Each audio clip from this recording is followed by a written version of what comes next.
pessoal, tudo bem com vocês? Bom, agora é um momento muito importante, porque é a nossa revisão geral da unidade 2. Isso quer dizer que essa é a nossa aula, uma das aulas mais importantes da nossa disciplina, porque é a aula de fechamento do conteúdo e daqui a pouquinho vocês vão fazer a avaliação, isso mesmo.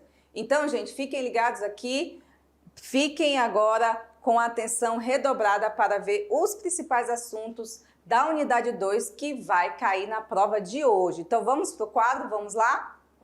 Olha aí, pessoal, a primeira aula que nós vamos falar aqui, a revisãozinha, é da relações entre indivíduo e sociedade. Depois nós vamos para a unidade Identidade e Cultura, parte 1 e 2, Patrimônio Cultural, né? Nós vamos falar das diferenças e igualdades dos relacionamentos sociais. Nós vamos falar sobre a natureza e a cultura, pluralidade sociocultural, parte 1. E encerraremos com conteúdos simbólicos da vida humana, ok? Então, vamos lá. Primeira aula que nós vamos realizar aqui, essa revisão, é a aula 10, que fala sobre o processo de socialização, onde nós, aqui nessa aula, a gente falou sobre o que é um processo de socialização, os mecanismos de socialização primário e secundário, as diferenças no processo de socialização, interação em relações sociais, status e papéis e grupo social. Então a gente falou basicamente de como funciona, né, a nossa relação com outros indivíduos. E se dá a partir de um processo que se inicia desde o nascimento até o último dia da nossa vida. No processo de socialização, a gente aprende a como viver no mundo. E aí a gente já começa dentro do ambiente familiar, né? Quando a gente nasce, a gente já vai se ambientando a essa vida social aos poucos, né? E aí, a partir do momento que a gente vai crescendo, vai socializando com outros grupos, a gente vai aprendendo normas e regras da sociedade. Então, existem diferenças no processo de socialização, né? Que é os mecanismos primários e secundários, como eu disse, a partir do nascimento, a gente começa o processo de socialização primária, que é dentro da família. E aí, quando você cresce, que você vai se ambientando em outros lugares, a gente já vai partindo para o processo secundário, onde a gente vai estar em convivência com outras pessoas que não é o seu familiar. E aí nós também falamos sobre status, grupos, status e papéis sociais, em que nós falamos da importância da construção dos grupos e também da atribuição dos papéis que se dá para os indivíduos, né? E terminamos então falando sobre as relações, sobre as interações, de que forma a gente constrói essa questão, tá bom? Na aula 12.1 nós falamos sobre instituições sociais e organização da sociedade, parte 1 e 2, aliás, parte 2, onde nós falamos dos papéis que têm as instituições dentro da sociedade. Então a gente começou falando sobre o papel da família, depois o papel da escola, o papel do Estado, o papel da religião e os mecanismos de controle social, ok? Então a gente elencou aí que as instituições sociais, elas são muito importantes para a manutenção, organização e coesão da sociedade, né? Então elas são responsáveis pelo pleno funcionamento de uma sociedade, né? Então, para isso, desde a família até o Estado e a religião, elas vão ter papéis distintos na vida do indivíduo. E em cada momento a gente vai aumentando essa nossa responsabilidade social. Então não dá para cobrar responsabilidade social de uma criança da mesma forma que se cobra de um adolescente, e também não dá para cobrar de um adolescente da mesma forma que se cobra de um adulto. Ou seja, à medida que o indivíduo vai desenvolvendo as suas habilidades, o senso de responsabilidade, o amadurecimento psíquico, aí ele vai sendo mais cobrado. né? Então, a escola também tem um papel importante de socialização de valores, né? De cristalização e implantação de regras para que as pessoas aprendam a lidar com o outro, da moral, dos costumes daquela determinada sociedade. Então, a gente nessa aula falou basicamente sobre isso, né? Sobre os papéis das instituições sociais na vida do indivíduo. E qual foi o teórico que falou bastante sobre esse tema, reforçando a importância da coesão social? Lembram de quem foi? Émile Durkheim, né? Então, quando se fala nesse assunto específico, há de se lembrar desse autor, Émile Durkheim, tá bom? Se liga nisso aí que é importante para a prova de hoje. Na aula 13.1, nós falamos sobre os conteúdos simbólicos da vida humana. Aqui a gente falou sobre as sociedades e comunidades, falamos sobre a diversidade da cultura brasileira, o conceito de alteridade, o conceito de etnia, os preconceitos e discriminações. Foram bastante proveitosos, né? A gente falou sobre o que é sociedade, que é um conjunto, é uma coletividade, uma organização de pessoas geridas pela presença de formalidades e burocracias. Já a comunidade, né? Ela é uma coletividade que é gerida sem tantas formalidades e tem uma presença maior dos costumes, dos hábitos e das tradições. Outra característica da sociedade é que ela se caracteriza pela impessoalidade e pela individualidade. Já as características comuns de uma comunidade são relações pessoais mais próximas. Então aí a gente tem o quê? São duas coisas diferentes, né? Sociedade e comunidade têm características diferentes.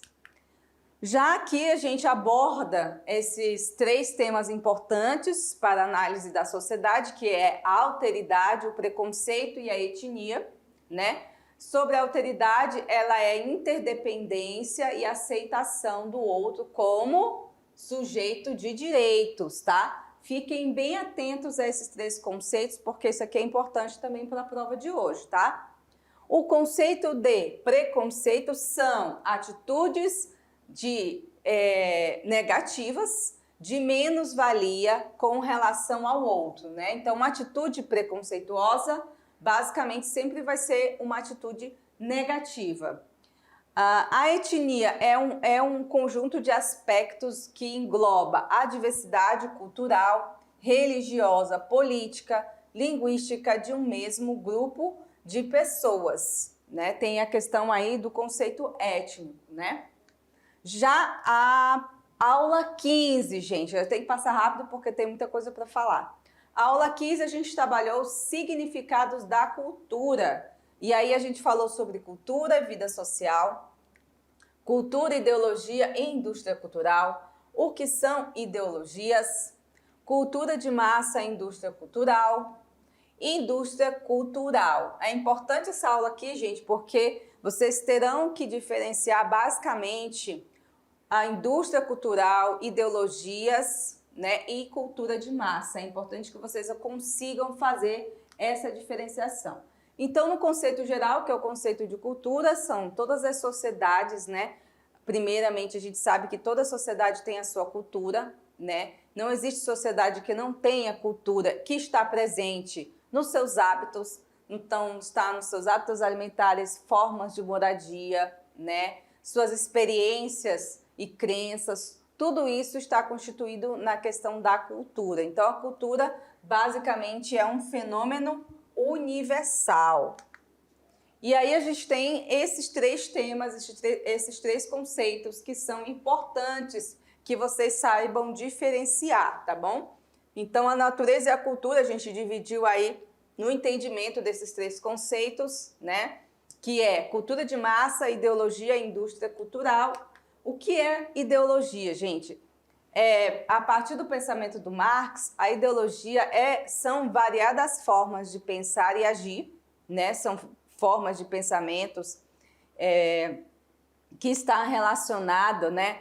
Tanto a questão religiosa, política, social. Então, as ideologias não são somente relacionadas à política. Tem ideologias econômicas, ideologias religiosas, ideologias sociais, ideologias políticas, né? E a crítica do Marx é que, segundo ele, a ideologia se apropria, né? As classes dominantes se apropriam da ideologia para dominar as massas. E a cultura de massa? O que seria? A cultura de massa é destinada a um maior número de pessoas que estejam receptivas, né? Então ela busca o quê? Basicamente a homogeneidade, né? Está subordinada em muitas, e na esmagadora maioria das vezes, nos meios de comunicação. São meios de comunicação. Ah, tá. Aí aqui é indústria de massa, tá? Então tá relacionado com a forma de comunicar para o maior número de pessoas, que pode ser uma rádio, uma televisão, uma rede social. E a indústria cultural? A indústria cultural, elas são meios de comunicação controlados por classes dominantes em busca do lucro. Consumir, então, é um lema da indústria cultural.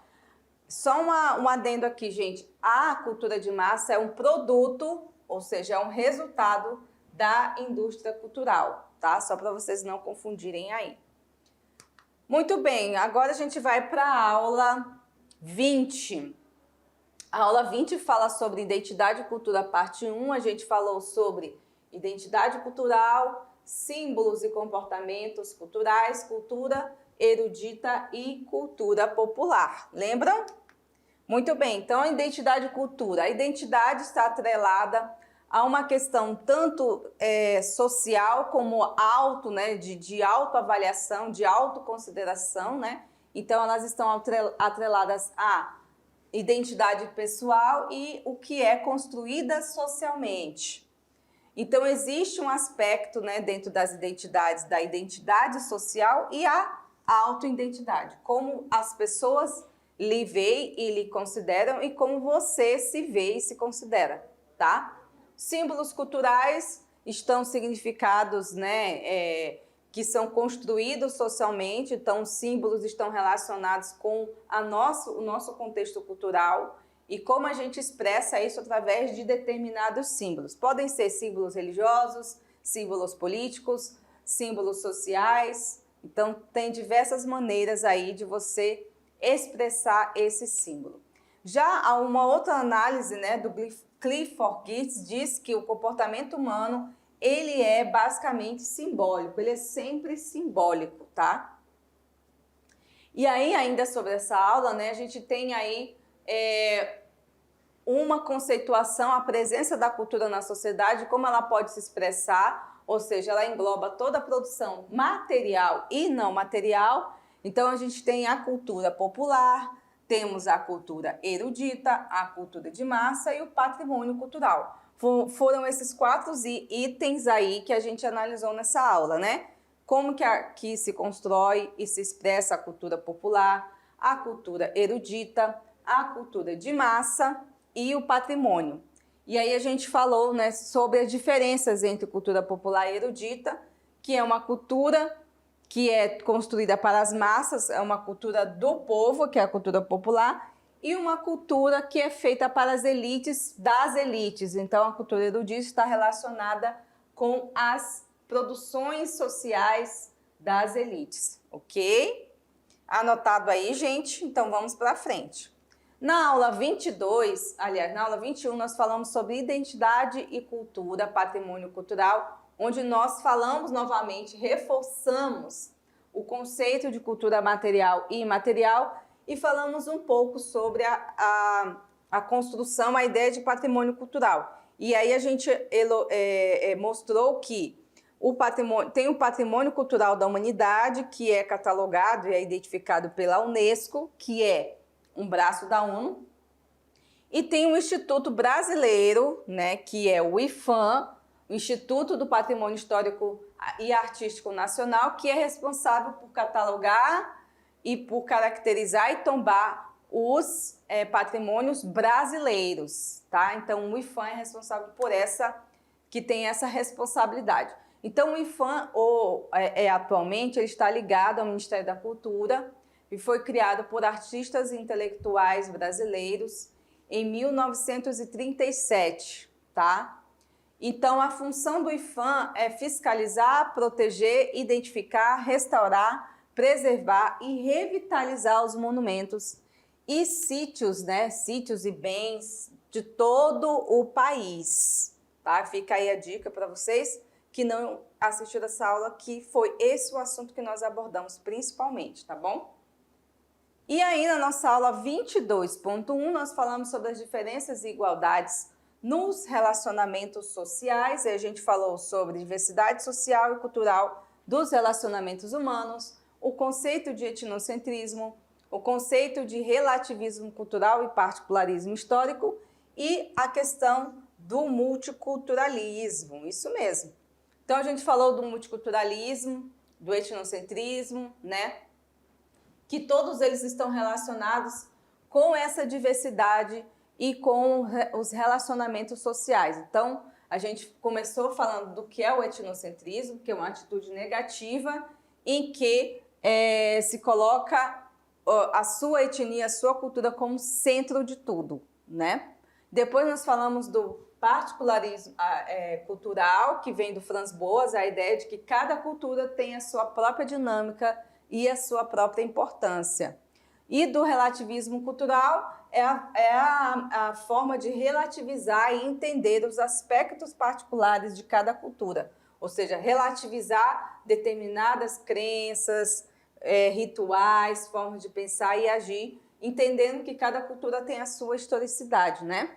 E por último, nós falamos sobre o particularismo, aliás, o multiculturalismo, que é a capacidade e é a prática de convivência de várias culturas no mesmo território em busca de um equilíbrio, né?